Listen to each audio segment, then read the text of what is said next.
नमस्कार,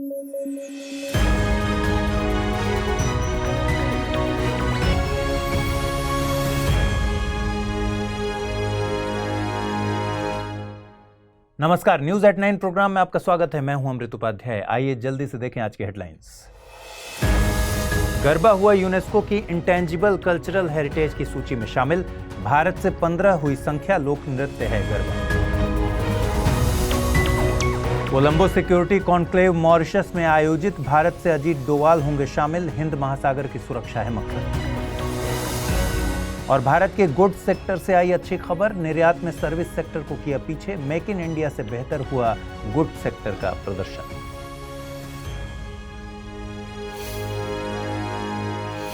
आइए खबरों की शुरुआत करें। गुजरात का प्रसिद्ध लोक नृत्य गरबा यूनेस्को की representative list of the intangible cultural heritage of humanity में शामिल किया गया है। ये फैसला यूनेस्को की intergovernmental committee for safeguarding of intangible cultural heritage की बोत्सवाना में आयोजित बैठक में लिया गया था। इसके बाद भारत की तरफ से रिप्रेजेंटेटिव लिस्ट में इंटेंजिबल कल्चरल हेरिटेज की संख्या 15 हो गई है। गौरतलब है कि गरबा एक परंपरागत लोक नृत्य है जिसे हिंदू त्योहार नवरात्रि के मौके पर किया जाता है। भारत की तरफ से साल 2008 में कुटियट्टम, रामलीला और वेद पाठ की परंपरा को शामिल किया गया था। कुटियट्टम केरल में संस्कृत में होने वाला नाटक है। साल 2009 में इसमें रम्मन को शामिल किया गया था। रम्मन गढ़वाल हिमालय क्षेत्र का धार्मिक त्योहार और परंपरागत थिएटर है। साल 2010 में छऊ डांस, कालबेलिया लोक संगीत और डांस के साथ मुदियट्टू को शामिल किया गया था। मुदियट्टू केरल का परंपरागत नाटक और कालबेलिया राजस्थान की कालबेलिया जनजाति द्वारा किया जाने वाला डांस है। वहीं छऊ एक जनजातीय युद्ध कला नृत्य है। इसका प्रचलन ओडिशा, झारखंड और पश्चिम बंगाल में देखने को मिलता है। साल 2012 में बुद्धिस्ट चैंटिंग ऑफ लद्दाख को, वहीं साल 2013 में मणिपुर संकीर्तन को शामिल किया गया था। साल 2014 में पंजाब के ठठेरा समुदाय द्वारा पीतल और तांबे के बर्तन बनाने की कला को जोड़ा गया। वहीं 2016 में नवरोज, 2017 में योग और 2021 में दुर्गा पूजा को इस सूची में शामिल किया गया था। भारत के एनएसए यानी national security adviser Ajit Doval Mauritius पहुंचे हैं। वे सीएससी यानी कोलंबो सिक्योरिटी कॉन्क्लेव की 6वीं नेशनल सिक्योरिटी एडवाइजर स्तर की बैठक में हिस्सा लेने पहुंचे। सीएससी में भारत, श्रीलंका, मालदीव और मॉरिशस सदस्य के तौर पर शामिल हैं। 5वीं नेशनल सिक्योरिटी एडवाइजर स्तर की बैठक मालदीव्स में आयोजित की गई थी। वहीं पर मॉरिशस को चौथे सदस्य के तौर पर शामिल किया गया था। कोलंबो सिक्योरिटी कॉन्क्लेव का गठन साल 2011 में एक ट्राइलेटरल मैरीटाइम सिक्योरिटी ग्रुप के तौर पर किया गया था। तब इसमें भारत, श्रीलंका और मालदीव्स शामिल थे। इसका मकसद हिंद महासागर से तट रेखा साझा करने वाले देशों के साझा सुरक्षा हितों को संरक्षित करना है। इसके अलावा इस क्षेत्र में मरीन पॉल्यूशन, मैरीटाइम सिक्योरिटी और मैरीटाइम सर्च एंड रेस्क्यू जैसे मुद्दों को प्राथमिकता देना भी इसके कामों में शामिल है। आपको बता दें कि भारत की तरफ से हिंद महासागर के लिए सागर यानी security and growth for all in the region और नेबरहुड फर्स्ट पॉलिसी जैसी पहलें शुरू की गई हैं।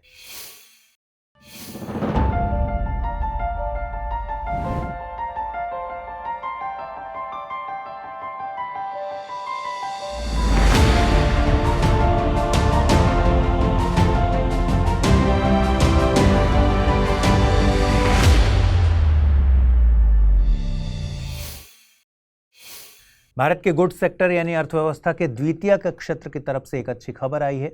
दरअसल गुड्स सेक्टर ने निर्यात के मामले में सर्विस सेक्टर को सरपास कर दिया है। बीते वित्त वर्ष में भारत का निर्यात $762 बिलियन के करीब पहुंच गया। इसमें गुड्स सेक्टर की हिस्सेदारी $453 बिलियन है। वहीं सर्विस सेक्टर की हिस्सेदारी $309 बिलियन के लगभग है। इलेक्ट्रॉनिक्स मंत्रालय द्वारा जारी आंकड़ों के मुताबिक भारत दुनिया में मोबाइल के निर्यात में चौथे स्थान पर पहुंच गया है। केवल पिछले वित्त वर्ष में ही देश से $11 बिलियन से ज्यादा कीमत के स्मार्टफोन्स निर्यात किए गए हैं। मंत्रालय के मुताबिक गुड्स सेक्टर के इस प्रदर्शन का श्रेय मेक इन इंडिया जैसी पहलों को दिया जाता है। आपको बता दें कि अर्थव्यवस्था को गतिविधियों के आधार पर प्राथमिक, द्वितीयक और तृतीयक क्षेत्रों में बांटा जाता है। प्राथमिक क्षेत्र में कृषि, खनन, मत्स्यन और डेयरी जैसे क्षेत्र शामिल हैं। वहीं द्वितीयक क्षेत्र में उद्योग और विनिर्माण आता है। इसमें प्राथमिक क्षेत्र में उत्पादित प्राकृतिक मटेरियल्स को फिनिश्ड प्रोडक्ट्स में तब्दील किया जाता है। तृतीयक क्षेत्र में फाइनेंस, इंश्योरेंस और बैंकिंग जैसे क्षेत्र आते हैं। एनसीसीआर यानी national centre for coastal research द्वारा जारी रिपोर्ट को लोकसभा में पेश किया गया था। रिपोर्ट के मुताबिक भारत की 1/3 से ज्यादा तटरेखा इरोजन यानी अपरदन के लिए वल्नरेबल है। 33.6% भारतीय तटरेखा अपरदन के लिए सुभेद्य है यानी वल्नरेबल है। वहीं 26.9% तटरेखा पर अपरदन का खतरा बढ़ रहा है। इसके अलावा 39.6% तटरेखा अभी स्टेबल है। रिपोर्ट के मुताबिक तटरेखा में आ रहे इन बदलावों के लिए प्राकृतिक और मानवीय दोनों तरह के कारक जिम्मेदार हैं।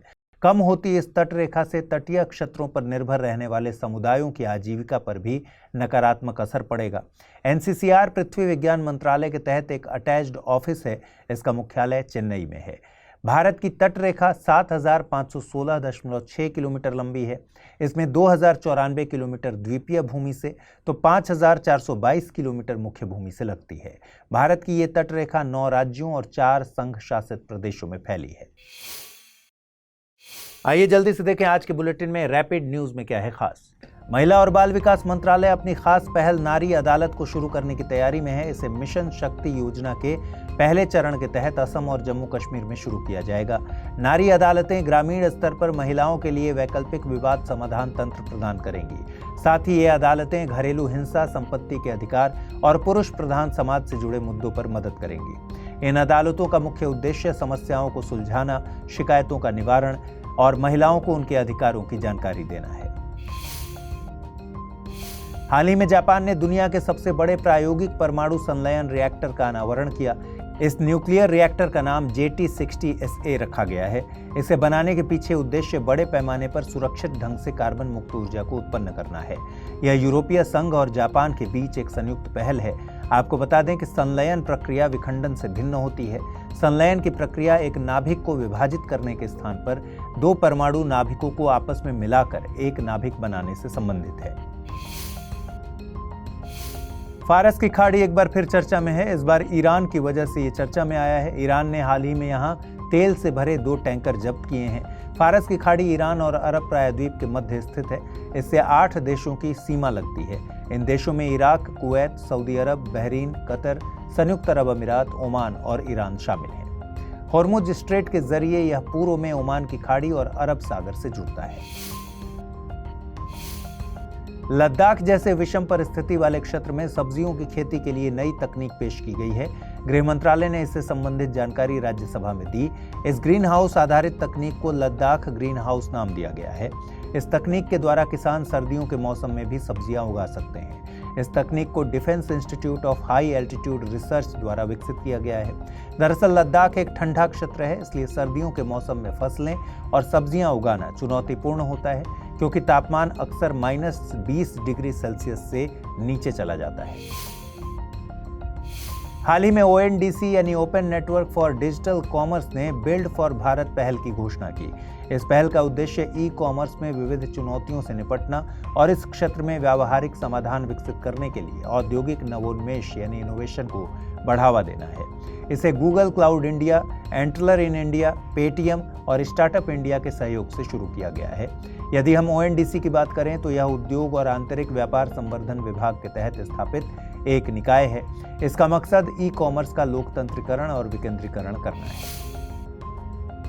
ग्लोबल इन्वेस्टर्स समिट 2023 का आयोजन उत्तराखंड में किया जाएगा। इसके समिट का उद्घाटन प्रधानमंत्री नरेंद्र मोदी करेंगे। इस 2 दिवसीय शिखर सम्मेलन को शांति से समृद्धि की थीम पर आयोजित किया जा रहा है। इस शिखर सम्मेलन में दुनिया भर से हजारों इन्वेस्टर और प्रतिनिधि हिस्सा लेंगे। आइए जल्दी से देखें आज के बुलेटिन पर आधारित क्या प्रश्न बन सकते हैं। पहला प्रश्न है, खबरों में रहा JT60SA संबंधित है सौर ऊर्जा, नाभिकीय ऊर्जा, तापीय ऊर्जा या फिर जल विद्युत। अगला प्रश्न है, कोलंबो सिक्योरिटी कॉन्क्लेव में निम्नलिखित में से कौन सा देश शामिल नहीं है? भारत, मालदीव, मॉरिशस या फिर फिलीपींस। आइए देखें पिछले बुलेटिन में मैंने आपसे क्या सवाल पूछे थे, उनके सही जवाब क्या है। पहला सवाल था, डॉक्टर अंबेडकर से संबंधित निम्नलिखित कथनों पर विचार कीजिए। महाड़ सत्याग्रह डॉक्टर अंबेडकर की अगुवाई में 20 मार्च 1937 को हुआ था। साल 1920 में डॉक्टर अंबेडकर ने मूक नायक अखबार निकाला। डॉक्टर अंबेडकर ने लंदन में आयोजित तीनों गोलमेज सम्मेलनों में हिस्सा लिया था। उपरोक्त कथनों में से कौन सा या से कथन गलत हैं? केवल 1, केवल 2, केवल 3 या फिर केवल 2 और 3। सही जवाब है इसका विकल्प ए यानी केवल एक। अगला प्रश्न था, हाल ही में पहले एशियाई रेंजर फोरम का आयोजन भारत के किस शहर में किया गया है? गुवाहाटी, भोपाल, ईटानगर या फिर इम्फाल? सही जवाब है ऑप्शन ए, गुवाहाटी। तो आज इस बुलेटिन में इतना ही। कल रात 9 बजे आपसे फिर से मुलाकात होगी। ख्याल रखिए अपना, ठीक से पढ़ाई कीजिए। अगर आप इस बुलेटिन की PDF हासिल करना चाहते हैं तो अमृत उपाध्याय 007 टेलीग्राम चैनल पर इसकी PDF रोजाना मिलती है और आज पूछे गए सवालों का जवाब भी कमेंट बॉक्स में देना है। नमस्कार।